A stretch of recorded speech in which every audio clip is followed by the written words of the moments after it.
عزیزان گرامی، چھٹے پارے میں سورۃ النساء کا اختتام ہو رہا ہے۔ اس میں بنیادی طور پر اللہ تعالیٰ کہنا چاہ رہے ہیں کہ اسلامی معاشرے کی بنیاد ایک پاکیزہ ماحول پر رکھی گئی ہے،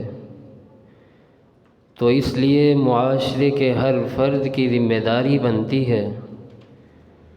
کہ اس کے اندر خیر کے لیے جتنے بھی کام کر سکتا ہے،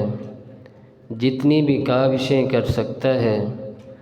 اسے بھرپور انداز میں خیر پھیلانی چاہیے، اور جتنا بھی برائی کو روک سکتا ہے اتنا ہی اسے برائی کو روکنے کے لیے اپنی خدمات سر انجام دینی چاہیے۔ اللہ تعالیٰ کہتے ہیں لا يحب اللہ الجہر بالسوء من القول، اللہ تعالیٰ بری بات کے ساتھ ساتھ بلند آواز کو پسند نہیں کرتے، الا من ظلم، مگر یہ کہ جس پر ظلم کیا گیا ہو، وَكَانَ اللَّهُ سَمِيعًا عَلِيمًا،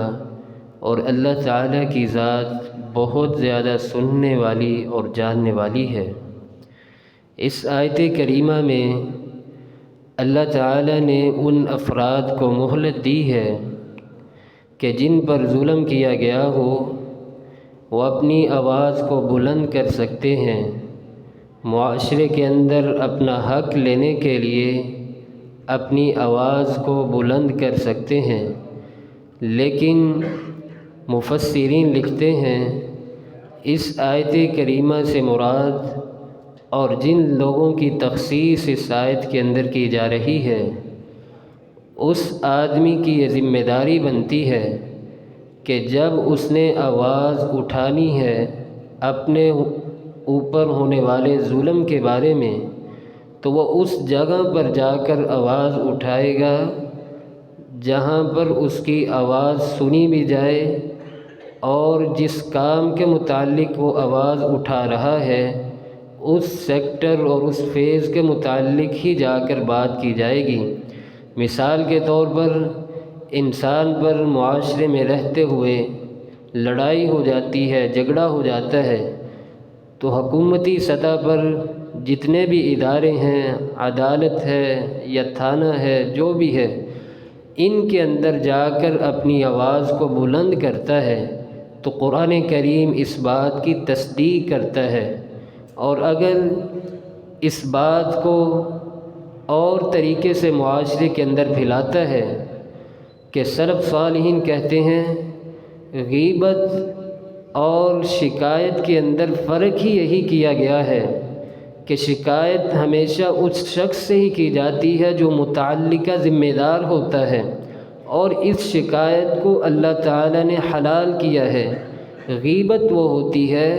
کہ انسان پر ظلم تو ہوا ہے لیکن اس کی شکایت اس کے پاس جا کر کرتا ہے جو اس کا اہل ہی نہیں، ذمہ دار ہی نہیں، اس کے بارے میں کچھ کر ہی نہیں سکتا، تو اللہ تعالیٰ نے اس غیبت کو حرام کہا ہے اور شکایت کو حلال کہا ہے۔ نبی علیہ السلام کی احادیث سے اس بات کو سمجھنے کی کوشش کرتے ہیں۔ صحابی رسول آتے ہیں، اللہ کے نبی علیہ السلام، میرا ایک پڑوسی ہے، مجھے تنگ کرتا ہے، پریشان کرتا ہے۔ آپ علیہ السلام نے کہا جاؤ، چلے جاؤ۔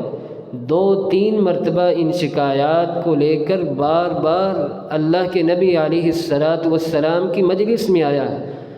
آخر کار اللہ تعالیٰ کے پیارے پیغمبر علیہ السلام نے فیصلہ کیا کہ اے میرے پیارے صحابی، اگر تو اپنے پڑوسی سے تنگ ہے تو میں تمہیں اس بات کی اجازت دیتا ہوں کہ اپنے گھر کا سارا سامان نکال کر باہر رکھ دے، سڑک پر رکھ دے۔ چنانچہ اس صحابی نے اسی طرح ہی کیا۔ گزرنے والے پوچھ رہے ہیں کہ آپ نے اپنے گھر کا سارا سامان باہر کیوں رکھا ہے؟ تو بتانے پر وہ صحابی رسول کہتے ہیں کہ میں اپنے پڑوسی سے اس قدر تنگ ہوں، اس قدر اس کی اذیتیں ہیں، اس قدر اس کی تکلیفیں ہیں کہ مجھے نبی علیہ السلام نے اب اجازت دے دی ہے کہ تو اپنے گھر کا سارا سامان نکال کر باہر نکال لے۔ جب یہ پڑوسی منظر کو دیکھتا ہے پھر آتا ہے اور اللہ کا واسطہ دے کر معافی مانگتا ہے اور اس بات کا عہد کرتا ہے کہ دوبارہ کبھی بھی آپ کو میری طرف سے شر نہیں پہنچے گی، تکلیف نہیں پہنچے گی۔ تو نبی علیہ السلام کی اس حدیث مبارکہ سے پتہ چلتا ہے کہ شکایت ہمیشہ اس آدمی سے جا کر کی جائے جہاں پر آپ کو پتہ ہو کہ میں اگر جاؤں گا تو میری بات سنی بھی جائے گی اور اس کے مطابق فیصلہ بھی کیا جائے گا۔ نبی علیہ السلام نے اس پارے کے اندر دوسرا پہلو یہ بیان کیا ہے۔ اللہ تعالیٰ کہتے ہیں کہ اے انسان، دین جتنا بھی تھا وہ سارا کا سارا میں نے آپ کے سامنے بیان کر دیا ہے، اور قطعاً اس سوچ میں مت رہنا کہ دوبارہ کوئی نبی آئے گا یا دوبارہ دین کے اندر کوئی اور تبدیلی کی جائے گی۔ لہذا یا اہل الکتاب لا تغلوا فی دینکم غیر الحق ولا تتبعوا اہواء، اہل کتاب کو بھی خصوصاً کہا گیا اور مومنین سے بھی یہاں یہی کہا جا رہا ہے کہ کتاب کے اندر غلو نہیں کرنا۔ غلو سے مراد یہ ہے کہ دینی جتنے بھی احکامات ہیں ان کے اندر اپنی منمانی کی تشریح کرنا یا اپنی منمانی کا معنی لینا اور اس کے مطابق عمل کرتے رہنا، اس کو غلو کہتے ہیں۔ اللہ کے نبی علیہ السلام نے بھی صحابہ کرام سے یہی کہا تھا کہ میرے پیارے صحابہ، میرے جانے کے بعد میری ذات کے اندر یا میرے پر درود پڑھنے کے حوالے سے غلو نہ کرتے رہنا، میری تعریف بیان کرنے میں غلو مت کرتے رہنا، جس طرح یہود نے نصارہ نے کیا۔ یہود کیا کرتے تھے، نصارہ کیا کرتے تھے، عیسیٰ کو اللہ کا بیٹا بنا دیتے ہیں، یہاں تک کہ کبھی کبھار یہی کہہ دیتے تھے عیسیٰ تو اللہ ہی ہے۔ تو اللہ کے نبی علیہ السلام ارشاد فرماتے ہیں یہود و نصارہ کی طرح نہ ہی دین کے اندر غلو کرنا ہے، نہ ہی میرے پر درود پڑھنے کے حوالے سے، نہ ہی میری تعلیمات پر عمل کرنے کے حوالے سے تم نے غلو کرنا ہے۔ تیسرا حکم اس پارے کے اندر اور سورۃ النساء کے آخر میں اللہ تعالی ارشاد فرماتے ہیں فَأَمَّا الَّذِينَ آمَنُوا وَعَمِلُوا الصَّالِحَاتِ، اہل ایمان گزشتہ جتنے بھی آپ کو احکامات بیان کیے گئے ہیں اگر آپ ان پر عمل کرتے ہیں، اس قرآن کو اپنی زندگی کا اوڑھنا بچھونا بناتے ہیں، قَدْ جَاءَكُمْ بُرْهَانٌ مِّن رَبِّكُمْ وَأَنزَلْنَا إِلَيْكُمْ نُورًا مُّبِينًا، تحقیق یہ تمہارے پاس جو چیز آ چکی ہے وہ ایک دلیل ہے، روشن دلیل ہے، اور اگر اس کے بعد بھی تم کوئی چیز تلاش کرو گے، اختلاف کے اندر پڑ جاؤ گے، فرقوں کے اندر پڑ جاؤ گے، اگر تم اس قرآن کو برہان تسلیم کرو گے تو کیا ملے گا؟ اللہ تعالیٰ کہتے ہیں فَأَمَّا الَّذِينَ آمَنُوا وَعَمِلُوا الصَّالِحَاتِ، جو ایمان لائے، نیک اعمال کیے، میں ان لوگوں کو ہدایت دے دیتا ہوں، نیکی کے راستے پر چلا دیتا ہوں، ان کے لیے ہر طرح کی روشنی مہیا کر دیتا ہوں۔ پھر کیا ہوتا ہے جب اللہ تعالیٰ کی طرف سے روشنیاں ملتی ہیں تو انسان خود بخود سیدھے راستے کی طرف آ جاتا ہے، اور وہ سیدھا راستہ کون سا ہوتا ہے؟ اللہ تعالیٰ قرآن کریم میں ارشاد فرماتے ہیں فَأُولَئِكَ الَّذِينَ أَنْعَمَ اللَّهُ عَلَيْهِمْ مِنَ النَّبِيِّينَ وَالصِّدِّيقِينَ وَالشُّهَدَاءِ وَالصَّالِحِينَ، ان لوگوں کے راستے پر اللہ تعالیٰ چلا دیتے ہیں، اور یہ راستہ کہاں لے کر جاتا ہے؟ دنیا تو ہے ہی، لیکن آخرت کے اندر انسان کو جنت میں لے جانے کا ذریعہ بنے گا۔ سورۃ المائدہ، مائدہ کا معنی دسترخوان، اس پارے کے اندر اللہ تعالیٰ نے 3 قصص بیان کیے ہیں۔ سب سے پہلا قصہ سیدنا موسیٰ علیہ السلام اور یہود کا تذکرہ کیا کہ جب سیدنا موسیٰ علیہ السلام نے جہاد کا کہا، یہود نے جہاد کا انکار کر دیا۔ دوسرا قصہ سیدنا آدم علیہ السلام کے دونوں بیٹوں کا تذکرہ کیا گیا، جب قربانی کے معاملے میں ان دونوں نے آپس میں جھگڑنا شروع کر دیا، یہاں تک کہ ایک کا قتل ہو گیا۔ تیسرا قصہ اس بارے کے اندر اللہ تعالیٰ نے سیدنا عیسیٰ علیہ السلام اور ان کی قوم کا تذکرہ کیا کہ جب انہوں نے موسیٰ علیہ السلام عیسیٰ علیہ السلام سے اس بات کا مطالبہ کیا کہ آپ اگر سچے نبی ہیں تو اللہ تعالیٰ سے ہمارے لیے ایک دسترخوان کا مطالبہ کیجیے، کھانے کا مطالبہ کیجیے تاکہ وہ آسمانوں سے ہمارے لیے کھانے کا نزول فرمائے۔ تو بنیادی طور پر اللہ تعالیٰ نے اس سورہ مبارک کے اندر 3 یہ قصے بیان کیے ہیں۔ سیدہ عائشہ صدیقہ رضی اللہ تعالی عنہ ارشاد فرماتی ہیں کہ ایک صحابی رسول حج کر کے میرے پاس تشریف لاتے ہیں، میں نے آ کر پوچھا، اے جبیر بن نفیر، مجھے بتلاؤ کیا تم سورہ مائدہ کی تلاوت کرتے ہو؟ جناب جبیر بن نفیر رضی اللہ تعالی عنہ کہتے ہیں کہ عائشہ صدیقہ رضی اللہ تعالی عنہ سے کہ میں اس آیت مبارکہ کی اور خصوصاً اس پوری سورت کی تلاوت بڑے اہتمام سے کرتا ہوں۔ تو جناب عائشہ صدیقہ رضی اللہ تعالی عنہ کہتی ہیں، اے جبیر یاد رکھنا اس سورہ مبارکہ کی تلاوت غور و فکر کے ساتھ کرتے رہنا، کیونکہ جتنی بھی حلال چیزیں ہیں اللہ تعالیٰ نے اس سورہ مبارکہ کے اندر نازل کر دی ہیں، اور جتنی بھی حرام چیزیں تھیں اللہ نے اس سورہ مبارکہ کے اندر ذکر کر دی ہیں۔ اور یاد رکھنا انہی چیزوں کو حلال سمجھنا جو اس سورہ مبارکہ کے اندر اللہ نے حلال کر دی ہیں، اور انہی چیزوں کو حرام سمجھتے رہنا جنہیں اللہ تعالیٰ نے اس سورہ مبارکہ کے اندر حرام قرار دے دیا ہے۔ اللہ تعالیٰ نے اس آیت مبارکہ کے بعد دوسری جگہ پر کہا، الیوم اکملت لکم دینکم واتممت علیکم نعمتی ورضیت لکم الاسلام دینا۔ سیدنا عمر فاروق رضی اللہ تعالی عنہ کے پاس ایک یہودی آتا ہے، آ کر کہا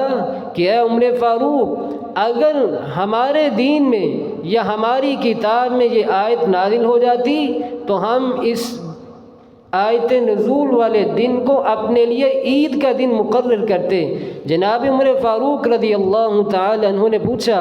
کہ مجھے بتلاؤ وہ کون سی آیت ہے جس کے بارے میں تم یہ کہتے ہو؟ تو وہ یہودی اس آیت مبارکہ کو پڑھتا ہے، الیوم اکملت لکم دینکم واتممت علیکم نعمتی ورضیت لکم الاسلام دینا۔